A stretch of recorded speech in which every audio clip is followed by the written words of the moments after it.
Good morning, virtual villagers. Hi, I'm Kate from What Kate Made. Welcome along to my session this morning. I apologise, it's a little bit dark in here, but it's so bright and sunny outside. I've had to pull the blind down so I can see what I'm doing, but hopefully you'll be able to see my work. So what we're going to do today is we're going to work with jigsaw puzzle pieces. You know, when you lose a piece of your jigsaw, that's it, isn't it? You can't do anything with it again. So I have done a few little upcycling jobs on pieces of jigsaw from jigsaws where I haven't got all the pieces anymore, so they're not much use as a jigsaw. So the two things I'm going to show you today, the first thing is a sort of jewellery makeover to it. So in the middle you can see my puzzle piece. I've painted it this nice sort of turquoisey colour with a shimmer. It's an alcohol paint, so it has a nice shimmer.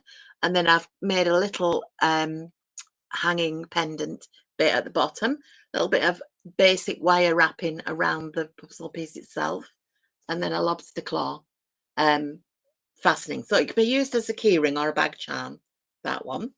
And the other one, we're going to a wedding at Christmas, and it caught my eye, I did this one. So this one is a little bride and groom.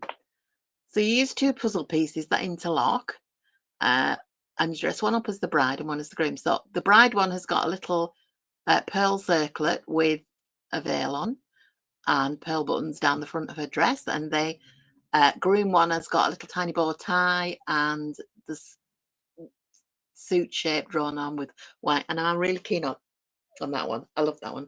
So what you're going to need today, you're obviously going to need puzzle pieces. Now I got a big one, a children's puzzle. So they're big pieces. They've got a picture on one side, they're paper on the other, as puzzles are. I also got a sort of intermediate size one for my I think that was a 750. That was a 500 piece puzzle. That was a 750 piece puzzle. That I have got, actually, that isn't. That's from a 1,000 piece puzzle, because this is so that's the 750 one. So you can see the slightly different sizes. I found this size was really small. Now, one of the things that you can do, rather than as we're doing, sort of using individual pieces, you can use smaller ones like this and make like a pattern, so like a heart shape. So if you stick them all together, they'll make sort of a solid shape, like a wreath, basically.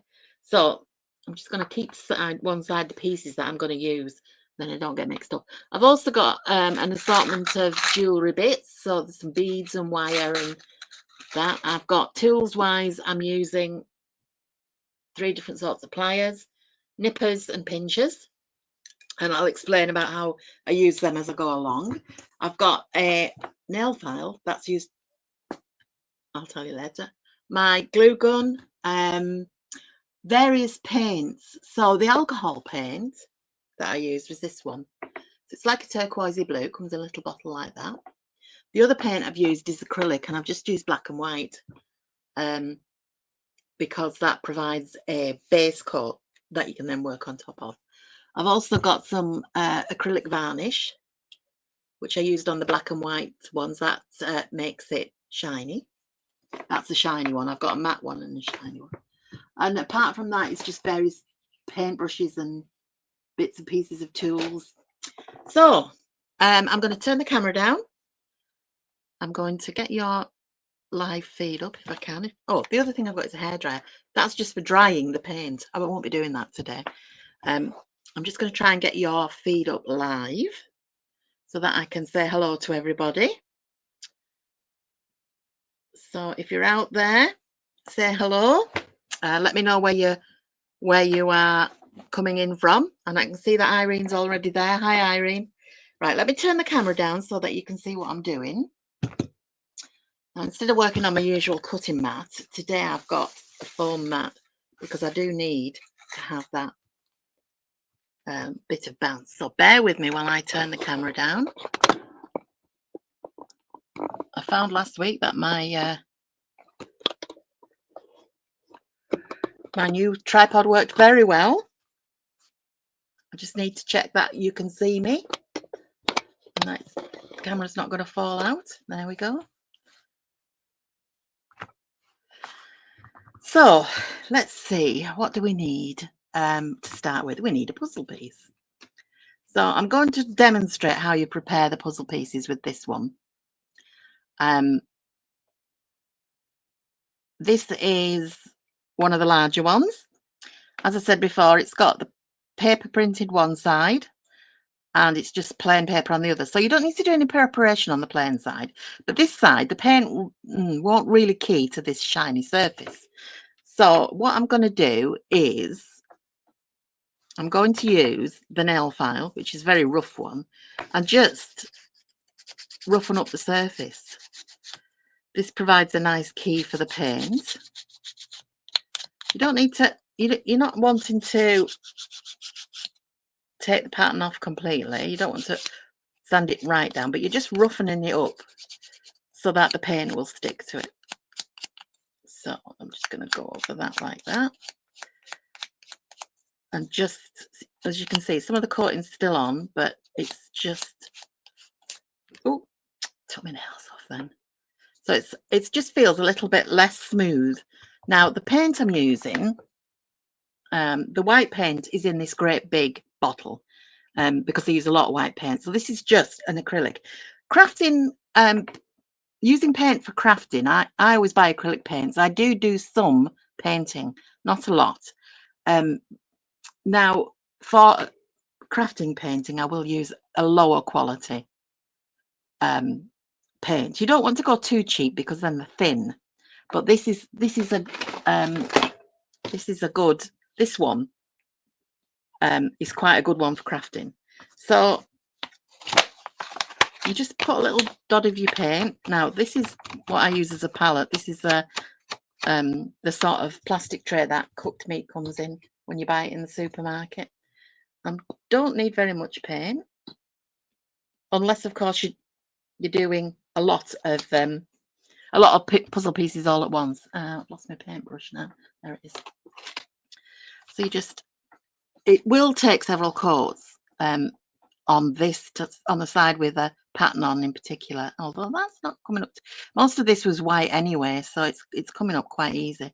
And you just put a coat on of your paint, whatever colour. It doesn't have to be white, but I always think, well, black and white provide a good surface for anything.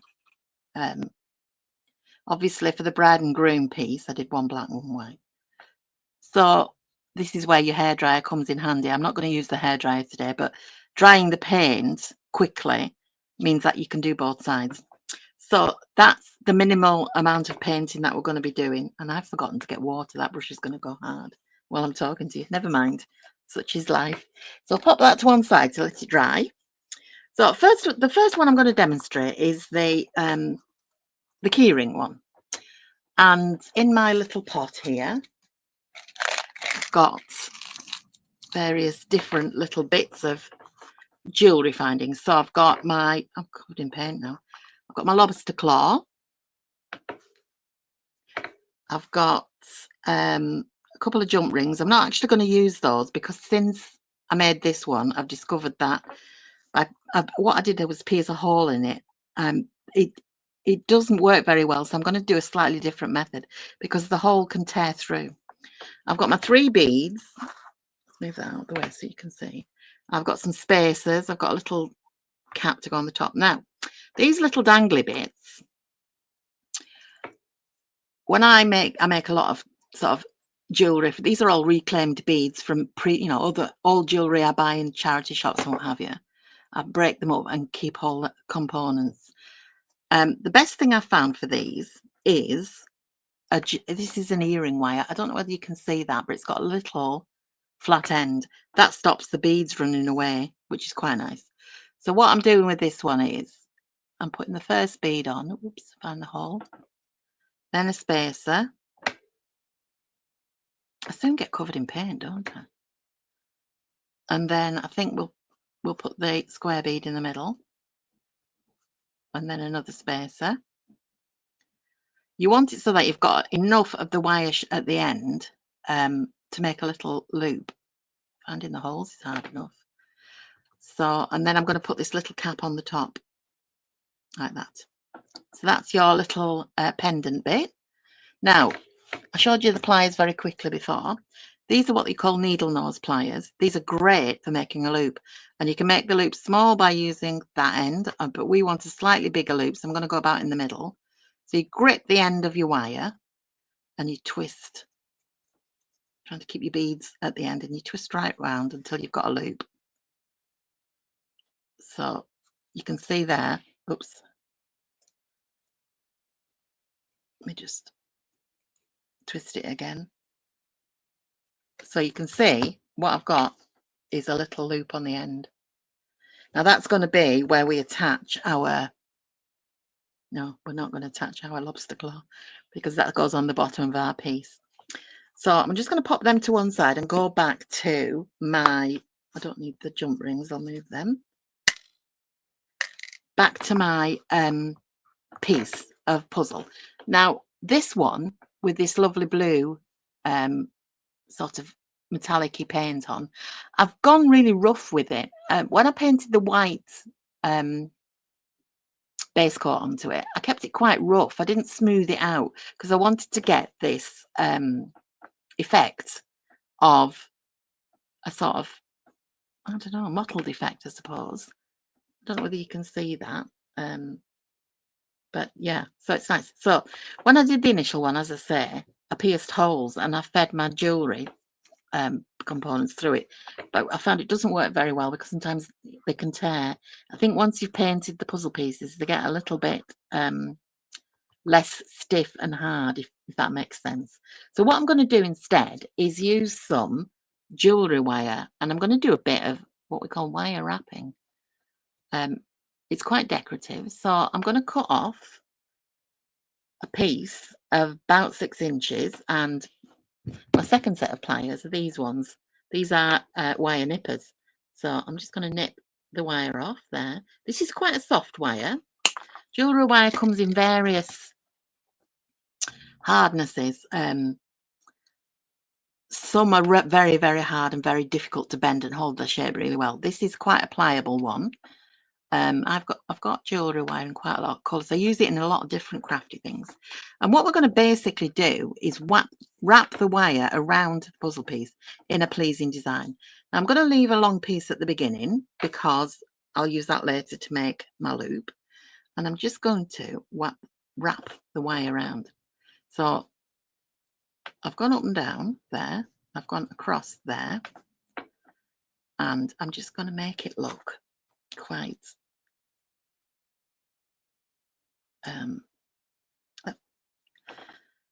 so what you want to end up with is one piece going up at the top and one piece going down at the bottom, and this is where we're going to make our loops to hang our other bits on.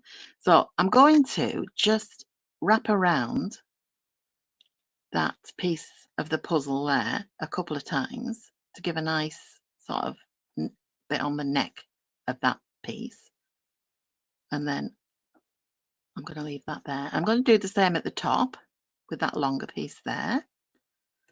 Wrap it round and round and round, and then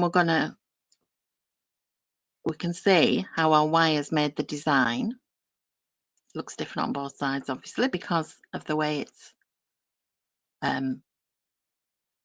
crossed over at the back. So now I'm going to make my hanging loop on this piece, and I'm going to do it in exactly the same way, but I want a slightly bigger loop. I'm also going to thread on the lobster claw. Oops, because I want that to be in my loop. I'm going to leave a little bit of piece going upwards, and then I'm just going to bend that round, then make sure my lobster claw is inside it, and then bend it further. It can be quite awkward this way if you're not used to handling jewellery and wire, but once you've got a loop with your lobster claw trapped inside it, you can then wind this wire back around. Now, first of all, I'm going to twist the loop so that fastens it shut. That helps. This can be quite difficult to wrap wire round and round. So instead of wrapping the wire around, I'm going to turn the loop so that and hold the wire there. I keep turning, and if I do both, then I'll end up with my wire wrapped around. Right, so what I want to do now is cut off this piece. Now, when you're using the nippers, they have a flat side and they have a grooved side. The flat side should go right up against where you're going to want to nip it off, and that will mean that you're nipping it off right at the, so you don't have a lot left on at the end. So you should really be, I've got glasses, so I'm fine, but you really do need to wear goggles when you're doing that. Now, my third set of pliers are what are called crocodile pliers. They have a ridged seat there, and they're really good for squishing. That's the technical term. So what you want to do is that sharp point that you left, you want to squish it so that it doesn't stick out, and you can do it quite easily as you clamp it with these. So I don't know that you can see that. It's very, very short and very, very held in now. So we do the same with the other end. We are going to thread on our pendanty bit. We're going to use our round pliers to start our circle, making sure that the pendant bit is inside, and then form our loop. Might need to use the pliers a bit more. There we go. So we've now got our loop there. I don't know whether you can see all this. I hope you can. And I'm going to bend that bit around to form a sort of neck to my loop, just like I did at the other end, and then I'm going to cut that off. So I'm going to again use my nipping pliers to nip in there. The softer wire cuts quite easily. Harder wire can sometimes be a problem. And then I'm going to close that end so that it doesn't. There. So there you see, very simply, you've got your nice sort of keychain, bag charm, whatever you want to use it for. Even a necklace, but that is a very nice, easy, unusual piece of jewellery. Basic jewellery findings, which is what they call the pieces, you can buy online. They usually come in little packets. I'll show you these. I bought these recently, these lobster claws. I like the bigger lobster claws because I make myself stitch markers for my crochet and I'm always losing them, so I'm always making them. And I like ones with beads and charms on. So if anybody ever gets a crochet piece from me, it's probably got a stitch marker as a freebie. So they come in packets like this. And I've also got my, what else have I got here to show you? I've got my jump rings, which we didn't use, earring posts, and they last forever. You'll pay maybe £3 or £4 for a packet, and you know you'll get 20 or 30. So those are my two bag charms. I think they're going to go in the Christmas box. At this time of year, things I make I put to one side as little sort of stocking filler Christmas presents. So that is our jewellery upcycle, if you like. And the next one I'm going to show you is the very pretty bride and groom. Now, some time ago, I purchased a pack like this. I think it was at a second-hand craft fair. It's got loads of it's to make cards for a wedding. So it's got things in to make 3 wedding cards. So I've never used them. I just bought them because they were nice, as you do when you're a crafter. So I had them left over. Now, this one, I used some of the pieces yesterday. So I used the little bow as a bow tie for the bridegroom. and I used some of the pearl beads, and this one had little where's the packet? Just bear with me a sec. I'll find the other pack.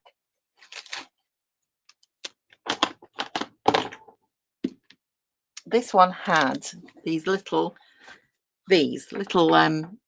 circles of pearls with a little bit of net on, so they're like a bride's headdress and veil. So that's those. It also had these little bows, which I used for the bow tie on the gentleman, and I can't find the pearls. I don't know where that little pack's gone. Just bear with me a sec. Right, okay. We'll use these little diamond ones instead, little stick-on diamonds. So at this point, I'm going to need glue. So I've got a new glue stick, a new glue gun. It's a cordless one. I've had a cordless one before and I loved it, but this one is it's rechargeable, and it's really lightweight and it's really easy to use. So I'm going to switch that on and let it warm up. So I'm going to set that to one side, and I've got here my pieces that I prepared yesterday. So these are painted black and white, obviously, and I have, you can't see, but I've put the shiny varnish on. So the idea is that you need to have two interlocking pieces. Now, if I can remember which way these interlock, like that. They might not be perfect, so we might have to glue them. And you want it to be so that you've got, well, this is what I thought looked better. That kind of piece with the two side holes for the bride, and the groom is the other interlocking piece. So let me just see which is the nicer side, because sometimes you can get, this is marked slightly, but they need to go one way only because that's the way they stick together. So you want them to overlap slightly like that. My glue's gone to right. So my glue's ready. So the first thing I want to do is the bride. I'm going to take out one of these little veils. So as you can see, they're pretty. They've got nice lace. They've got a little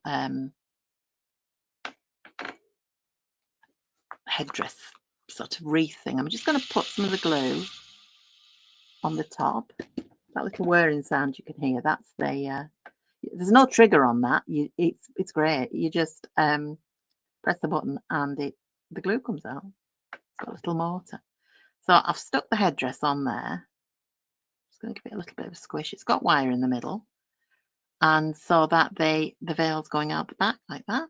And the other thing we're going to do is add a little bit of embellishment to the dress. So I'm going to use these nice shiny mini gems. I've lost one. Where did it go?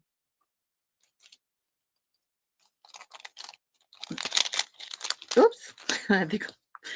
So I can probably get 4 down here. So again, I'm going to put little tiny dots. I tend to, with this glue gun, get a little bit out on the end and then just dot it on. It's got quite a fine end to it, so quickly put the diamonds on before it hardens. I'm a bit fumble-fingered today, aren't I? All right, that's probably need to just renew that glue at the bottom. You will get strands of glue going everywhere, but you can get rid of those once it's... So that's our little bride piece done. Quite pretty. Get rid of the glue. I'm going to put that to one side while I do the groom. Now for the groom, I'm going to use one of these little bows Now these are already tied, so that saves, because it's quite a small thing. Tying a tiny bow would be really difficult. So these are already tied, so I was quite happy with that. Just got to take that one out.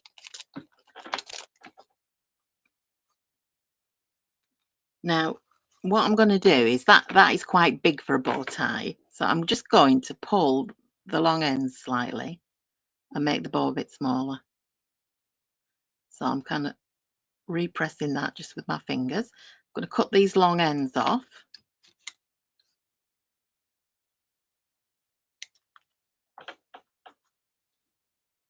And the other side, so that it looks quite like a bow. Bring my black piece forward, and then that is going to sit just there. But before I do that, I'm going to do the draw on the suits.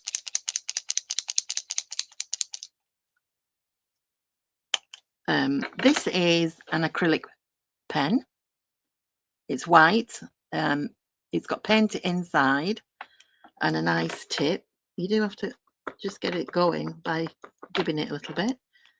And I'm going to use this to draw the suit shape. So I'm going to draw a line. It dries a lot darker than it looks when you first do it. And it helps if you keep bringing the paint through. So you do sometimes have to sort of just dot it, and then you can use the tip to make the line. So that's like the edge of the suit, if you like. I might just put a line up that way as well. You do a line of dots and then just drag it together because that makes it easier. It's harder once I've varnished it to draw the lines on. So possibly if you're doing this at home, you might be better drawing the lines on and then varnishing it. And then I'm going to do dots down like buttons.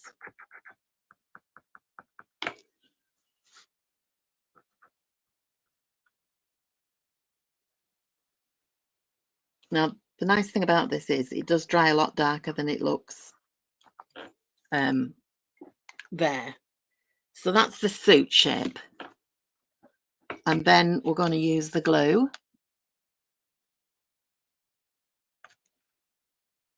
Just have to let that warm up again. It does cool down a little bit sometimes in between. I'm going to glue the bow tie on. There we go. Once it's ready, the light stops flashing. So get a little bit of glue out. Put that on. Whoops. Don't worry about that. That will tidy up later. I'm just going to use my pliers to position this because it's quite a delicate thing. And there we go. The stringy bits of glue you can peel off once they've dried.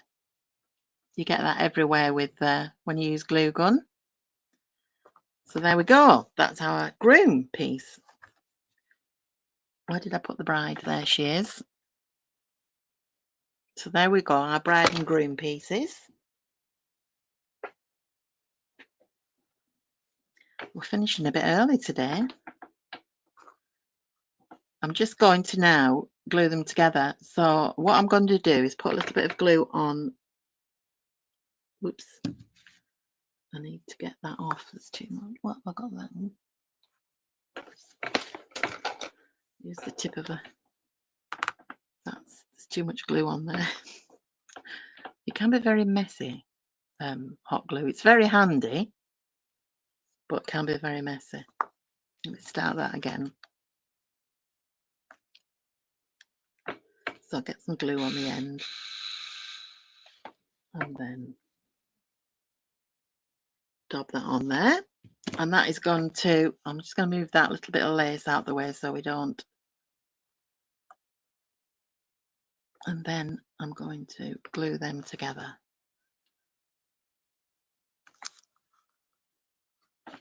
Forever and ever. Actually, do you know what? It's my wedding anniversary today. We've been married 35 years. I know, a life sentence. So there's our little bride and groom, which I'm quite pleased with. Yes, 35 years. But the wedding we're going to is in December. It's between Christmas and New Year. That's my nephew, and they're getting married in Scotland. So this will probably go to them as just a little thing, you know, in a little box, a little presentation thing. Well, that hasn't taken us very long today. If you bear with me while I just move the camera up again. Oops, you went a bit funny there. This is my new tripod. It works really well. I just have to keep tightening it so I don't lose you. I'm really very pleased with it. So that was a bit of a short session today, but they were quite easy things to do. So hope you all get out there and start raiding your jigsaw puzzles. I've got loads of jigsaw puzzles. In fact, it got me sorting them out and getting a load ready for charity. So again, I'll show you the pieces again. Our two pieces, our little bride and groom jigsaw piece and our lovely jewellery piece, which will look lovely on a bag. So that's today's session. I'm just going to say a quick hi to Wendy, who lives near me, actually. She could have come around and sat here live. And Irene, who's watching along as well. I know there's a few other people watching. If you leave a comment, I shall reply to all of them while I'm sitting having my lunch, because it's nearly lunchtime. I'm not back for quite a few weeks, as I'm going on holiday on Friday. We're having 2 weeks in Cyprus, and then I think it's the week after that I'm back, so middle of October. I will be doing some things for Halloween and some autumn themed crafts. So join me again then, and thank you very much for watching along today. And I'll just say goodbye and enjoy the rest of your day.